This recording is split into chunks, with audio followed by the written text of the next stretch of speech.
Weh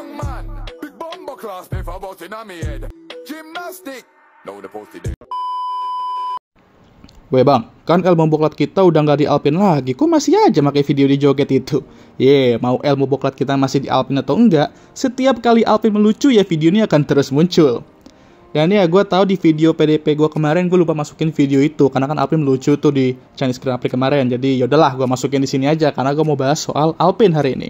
Jadi gue mau bahas tentang nasib setiap pembalap Alpine, dari pembalap utama, reserve driver mereka, sampai mungkin pembalap akademi juga. Karena jujur, masa depan mereka belum ada yang terjamin di Alpine itu. Jadi tanpa basa-basi langsung saja gue bahas kenapa.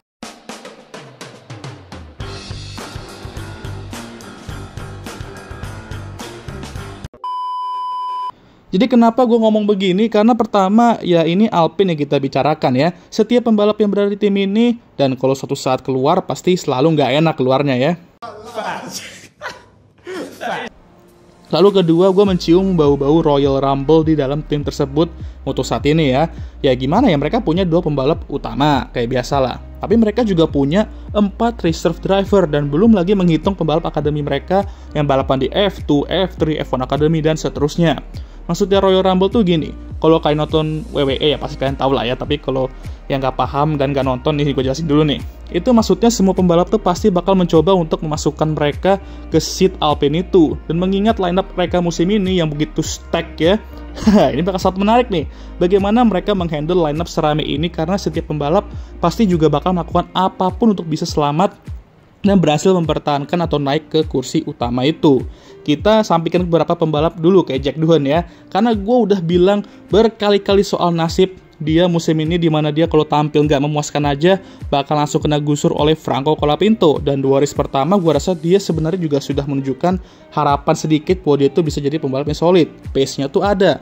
Tapi ya belum cukup pastinya karena belum dapat poin. Ya sama halnya juga dengan Pierre Gasly. Tapi ya tentunya ini tidak memuaskan Opa Flavio. Apalagi di Chinese Grand Prix kemarin rada berantakan juga dia kan, membuat kesalahan beberapa kali. Dan salah mobil juga sih ya, sebenarnya nggak kompetitif. Dan ngomong-ngomong soal Franco Colapinto, yes, gue tahu ada rumor mengenai dia pindah ke Racing Bulls itu jika Yuki naik ke Red Bull. Dan ini sistemnya lebih ke minjem ya, atau loan gitu ya. Ya itu nanti gue akan bahas di Jumat nanti. Tapi jika pada akhirnya dia stay dengan Alpine sebagai reserve dan tidak pindah ke Racing Bulls, nah dia bisa lebih mempersiapkan diri seandainya Opa Flavio memutuskan bahwa Jack Doohan tidak cukup bagus untuk bertahan di seat Alpine itu. Dan yes, gue sebagai #WeWantDoohan bakal sedih dan kecewa kalau dia tidak diberikan kesempatan lebih, karena pace-nya ada sebenarnya, dia bisa mengimbangi Pierre, cuman perlu waktu untuk diasah aja skillnya dan tidak membuat berbagai macam kesalahan ya. Tapi kalaupun begitu, situasi Franco di Alpine juga tidak seindah yang orang bayangkan ya. Jangan so iya deh. Jika dia seandainya naik ke seat Alpine itu, dia sendiri juga nggak boleh underperforming dan harus langsung bisa menantang Pierre di setiap balapannya. Karena Alpine juga udah bayar mahal ke Williams untuk ambil dia jadi reserve atau minjem, atau lupalah sistemnya kayak gimana tuh ya. Makanya jika dia tidak perform, dia sendiri juga akan mulai tertekan dan digantikan oleh pembalap lain. Tahu sendiri, Opa Flavio kalau udah lihat pembalap dan timnya underperforming tuh nggak bakal ragu untuk ngusir dan melakukan perubahan.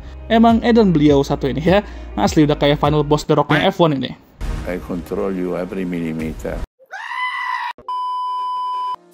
Dan jika Jack tampil bagus dan memuaskan, dia juga pasti ngerasa bahwa dia tuh akan stuck jadi reserve driver lebih lama, dan itu bukan yang diinginkan. Nggak mau ya kan jadi Felipe Drugovich part 2 gitu.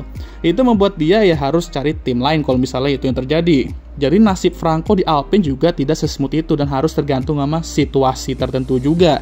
Bisa aja dia berhasil di sini dan sesuai dengan skenario yang diharapin buzzer-buzzernya, tapi bisa juga berakhir tragis. Tentu dia punya backingan duit yang bisa bantu dia untuk meraih goals-nya. Karena menurut Asep 2019, cash is king atau duit adalah raja. Lu punya duit banyak, ya lu bisa jadi raja di F1. Tapi jika ada satu hal yang kita pelajari di F1 sekarang ya, duit pun gak bisa bantu lu lagi kalau lu underperforming. Jika nggak percaya silakan tanya Ceko tuh. Nah sekarang kita ke Pierre Gasly. Nah ini pembalap yang orang pikir juga bakal anteng-anteng aja, tapi nyatanya dia pun juga bisa tertekan sedikit dan keluar dari tim ini dengan mengenaskan jika dia tidak hati-hati.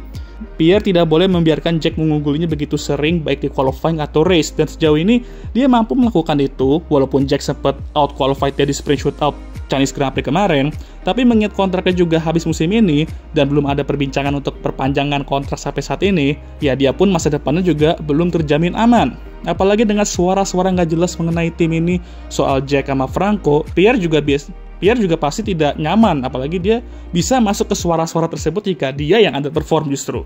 Tapi Pierre merupakan pembalap yang solid, jadi harusnya hal-hal kayak gitu dia udah terbiasa lah ya, dan bisa diatasi oleh dia. Nah, untuk pembalap reserve kayak Ryo Hirakawa, dia slow aja lah, dan kemungkinan gak bakal masuk ke list perbincangan untuk seat F1 itu. Tapi Doi akan tetap jalani sesi TPC atau Testing Previous Cars, ngetes mobil musim-musim sebelumnya, dan Doi juga akan turun di FP1 Japanese Grand Prix minggu depan. Jadi ya lebih ke development aja lah, develop mobil Alpine biar lebih bagus gitu. Lalu pembalap kayak Kushma ini, ya gue rasa stok dia udah drop banget setelah 2 musim mediocre di F2, dan kemungkinan besar di musim ketiganya akan sama aja. Sorry, agak kasar, tapi kemarin di ronde pembuka aja, dia tidak mengawali awal yang baik di F2. Sampai sekarang masih bingung juga gue, kenapa Victor Martins ditendang. Dan ya, Kush kalau masih sama-sama aja di musim ketiganya, pasti nggak akan dipertahankan oleh Alpine untuk musim depan. Tapi ada Gabriel Mini, dan ini nih yang bisa jadi calon reserve driver musim depan jika dia mampu tampil bagus di F2. Yang dimana kelihatannya seperti itu. Kalau Doi sedikit hoki aja, mungkin tidak menutup kemungkinan kalau dia bisa jadi juara F2 musim ini. Melihat Prema sepertinya tidak sebabok musim lalu mobilnya di musim ini ya, dengan regulasi baru di musim kedua. Tinggal lihat aja nih bakal termekakrom atau enggak ya kan? Atau sebenarnya kalau Doi juara F2 musim ini, di musim rookie-nya ya, bisa aja dia juga naik seandainya Jack atau Pierre atau bahkan dua-duanya keluar. Tapi perlu diingat kalau Alpine sebelum Jack Doohan bener-bener demennya tuh PHP-in pembalap akademi mereka. Jadi dari pengalaman terdahulu ya bisa dibilang nasib Gabriel Mini juga belum terjamin. Lalu tentu kita nggak bisa lupakan Paul Aron. Dia bisa dibilang merupakan pembalap underdog di lineup Alpine sekarang. Gua awal ngira diambilnya dia oleh Alpine merupakan awal-awal langkah tim prinsipal mereka yaitu Oliver Oaks untuk mengubah tim ini jadi high-tech.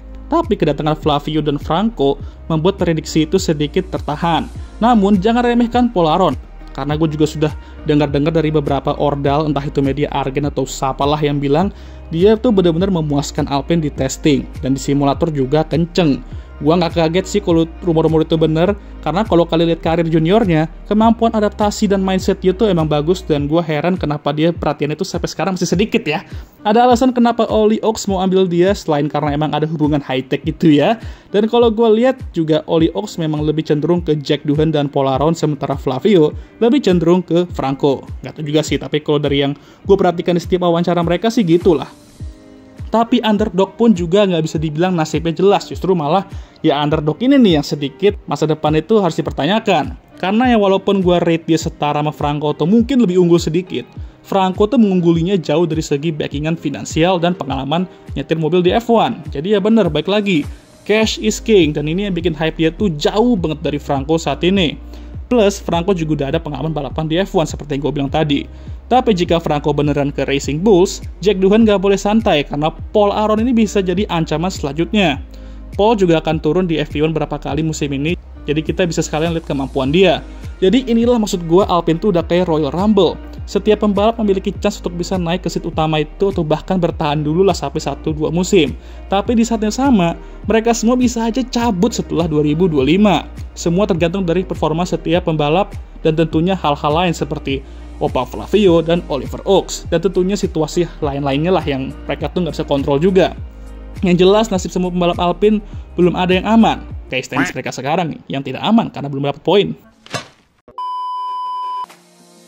Sekian video kali ini, gimana menurut kalian? Jangan lupa like, subscribe, dan share video ini. Dan jangan lupa juga untuk menyalakan lonceng notifikasi agar kalian semua tahu ketika gue ngupload video baru.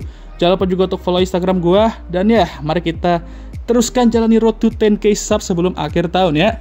Dan ya, sudahlah, seperti biasa videonya kalian tutup oleh I'm Emma Watson, thank you for watching.